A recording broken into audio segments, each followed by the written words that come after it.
Hello दोस्तों, आप सभी को गुलाब जामुन जैसी मीठी मीठी नमस्कार।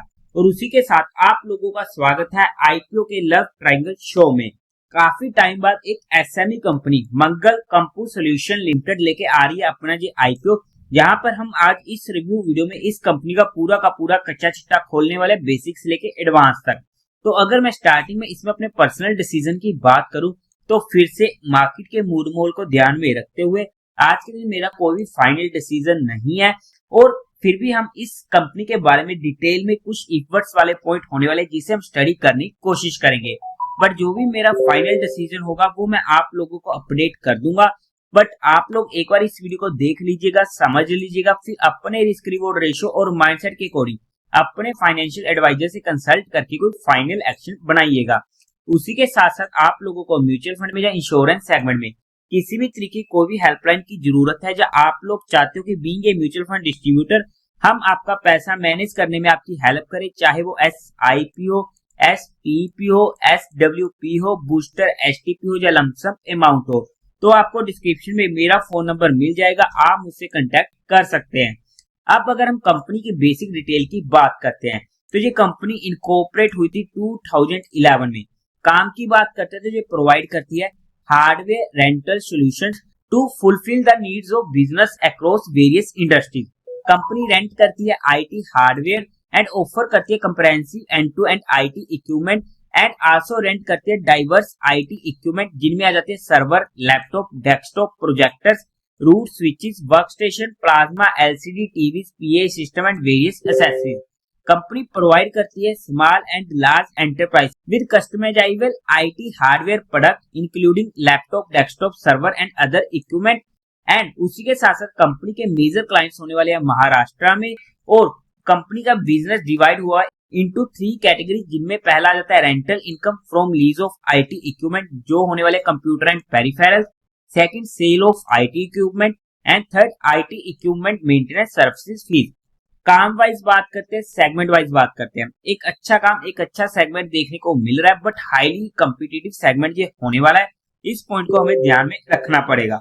एज ऑफ सितंबर 30, 2024 कंपनी के पास 24 फुल टाइम एम्प्लॉयज होने वाले हैं एंड 5 डायरेक्टर्स होने वाले हैं। अब अगर हम कंपनी के कुछ इंटरनल रिस्क फैक्टर की बात करते हैं तो वहां पर जो भी कंपनी का रजिस्टर्ड ऑफिस होने वाला है वो इनका खुद का नहीं होने वाला है, जो लीज बेसिस पर लिया गया है।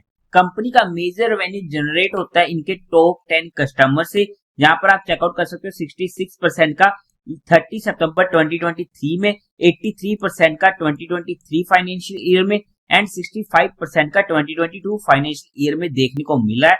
और ऐसे में इनका कोई भी मेजर क्लाइंट इनसे नाराज होता है या गुस्सा होता है और वो कहीं और अपनी सर्विसेज देना शुरू कर देता है तो उसका कंपनी के ऊपर इफेक्ट देखने को मिलेगा। कंपनी का मेजरली पार्ट आता है इनके टॉप 10 सप्लायर से, जहां पर आप चेकआउट कर सकते हो 99% का पहले 6 मंथ ऑफ 2024 फाइनेंशियल ईयर में, 89% का 2023 में एंड 90% के करीब का 2022 में। और ऐसे में इनकी किसी भी सप्लायर के साथ इनकी कुछ भी तू मैं होती है तो फिर से हमें इसका इफेक्ट कंपनी के ऊपर देखने को मिल सकता है। नेगेटिव कैश फ्लोस हमें बैक टू बैक देखने को मिले हैं कंपनी में, वो आप यहाँ पर चेकआउट कर सकते हो। कंपनी अपने कस्टमर्स के साथ लॉन्ग टर्म एग्रीमेंट में नहीं है और ना ही अपने सप्लायर्स के साथ। तो ये हमारे पास कुछ इंटरनल रिस्क फैक्टर थे जो हमने स्टडी करने की कोशिश करी है, बाकी आप इनके डीआरएक्सपी में स्टडी आउट कर सकते हो। अब अगर हम कंपनी के टेंटेटिव टाइम टेबल की बात करते हैं तो ये आईपीओ ओपन होगा 12 नवंबर को, क्लोज होगा 14 नवंबर को, अलॉटमेंट होगी 18 नवंबर को, रिफंड मिलने शुरू हो जाएंगे 19 नवंबर से, जहां आपके अकाउंट में क्रेडिट हो जाएंगे शेयर इफ अलॉटेड 19 नवंबर को। टेंटेटिव लिस्टिंग डेट 20 नवंबर की, face value 10 rupees per share की, प्राइस होने वाला है 45 रुपीज पर शेयर का, 3000 शेयर्स का एक लॉट होने वाला है। टोटल इशू साइज है 16.23 करोड़ का, जो पूरा का पूरा होने वाला है फ्रेश इशू। बीएससी के एसएमई पोर्टल पर ये आईपीओ लिस्ट होने वाला है। कोटा की बात करते तो वहां पर रिटेल कैटेगरी में 50% का और एचएनए में भी 50% का होने वाला है। लॉट साइज में रिटेल कैटेगरी में एक लॉट पड़ेगा 3000 शेयर्स का, जिसकी अमाउंट पड़ेगी 1,35,000 रुपीज की।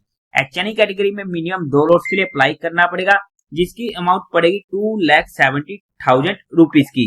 कंपनी के प्रमोटर्स की बात करते हैं तो वहां पर हार्दिक मेघराज जैन, नीता मुकेश देसाई, पातिक मुकेश देसाई, मुकेश खंडूभाई देसाई एंड मिसिस बिन्नी पाठी कंपनी के प्रमोटर्स होने वाले हैं। प्री इशू होल्डिंग थी 100% की, पोस्ट इशू रह जाएगी 73.5% की। अब अगर हम कंपनी के मेन मुद्दे की बात करते हैं, यानी कि कंपनी के फाइनेंशियल की, तो वहां पर हमें काफी ज्यादा इफ एंड बट देखने को मिले हैं।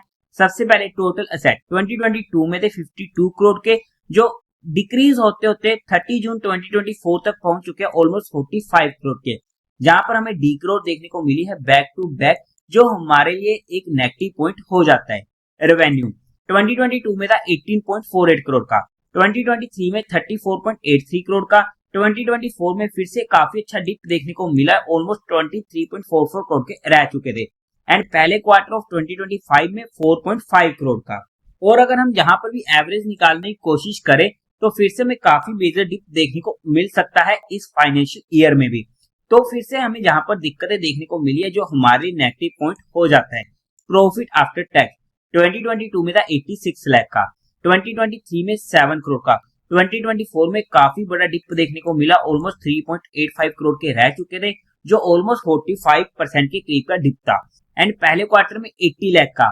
और जहां पर भी अगर हम एवरेज निकालने की कोशिश करते तो हमें दिक्कतें देखने को मिल सकती है इस फाइनेंशियल ईयर में। तो ओवरऑल में इनकी टॉप लाइन और बॉटम लाइन दोनों में हमें मेजर दिक्कतें देखने को मिली है। How ever company at the end profit कर रही है, बट क्या सस्टेन कर पाएगी और इनके डी ग्रोथ के क्या रीजन है, वो हमारे लिए एक सोचने वाला पॉइंट हो जाता है। नेटवर्थ 20 करोड़ की, रिजर्व एंड सरप्लस में 10 करोड़ का, टोटल बोनस कंपनी के पास 18 करोड़ की होने वाली है। ओवरऑल में अगर हम फाइनेंशियल्स की बात करते तो ऑब्वियसली अच्छे फाइनेंशियल नहीं है, और okay to aggressively negative company के हम फाइनेंशियल्स को बोल सकते हैं, क्योंकि जहां पर कंपनी के रेवेन्यू और प्रॉफिट दोनों में एक significant amount of D growth देखने को मिल रही है। अब अगर हम बात करते हैं कंपनी के ऑब्जेक्टिव की, तो वहां पर इनको कैपिटल एक्सपेंडिचर की requirement and second general corporate purpose.